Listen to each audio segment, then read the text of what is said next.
मनहूस पेड़। वर्षों की मेहनत के बाद एक किसान ने एक सुंदर बागीचा बनाया। बागीचे के बीचों बीच एक बड़ा सा पेड़ था जिसकी छांव में बैठकर सुकून का अनुभव होता था। एक दिन किसान का पड़ोसी आया। बागीचा देखते ही उसने कहा, वाह, बागीचा तो बहुत सुंदर है, पर तुमने बीच में ये मनहूस पेड़ क्यों लगा रखा है? क्या मतलब? किसान ने पूछा। अरे क्या तुम नहीं जानते, इस प्रजाति के पेड़ मनहूस माने जाते हैं। ये जहाँ होते हैं वहाँ अपने साथ दुर्भाग्य लाते हैं। इस पेड़ को जल्दी से जल्दी यहाँ से हटाओ, पड़ोसी बोला। ये बोलकर पड़ोसी तो चला गया, पर किसान परेशान हो गया।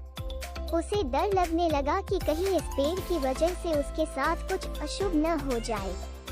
अगले ही दिन उसने वो पेड़ काट डाला। पेड़ बड़ा था, उसकी कटी लकड़ियाँ पूरे बागीचे में जहाँ तहाँ इकट्ठा हो गई।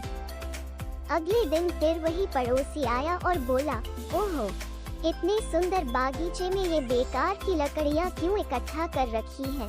ऐसा करो, इन्हें मेरे अहाते में रखवा दो। लकड़ियाँ रखवा दी गई।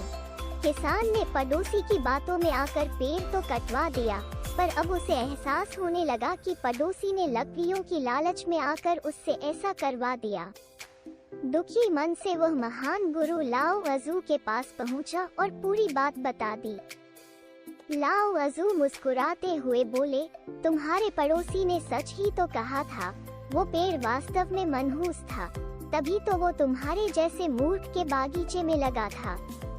ये सुन किसान का मन और भी भारी हो गया। उदास मत हो, लाओ त्ज़ू बोले, अच्छी बात ये है कि तुम अब पहले जैसे मूर्ख नहीं रहे। तुमने पेड़ तो गंवा दिया, पर उसके बदले में एक कीमती सबक सीख लिया है। जब तक तुम्हारी अपनी समझ किसी बात को ना स्वीकारे, तब तक दूसरे की सलाह पर कोई कदम मत उठाना। दोस्तों, बहुत बार हम दूसरों की देखा देखी या किसी की सलाह पर कोई डिसीजन ले लेते हैं।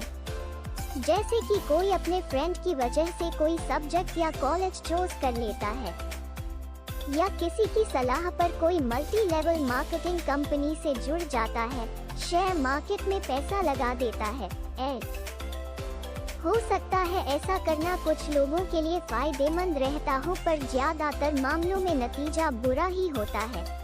इसलिए हमें दूसरों की सलाह पर अमल करने से पहले अपनी समझ का इस्तेमाल जरूर करना चाहिए।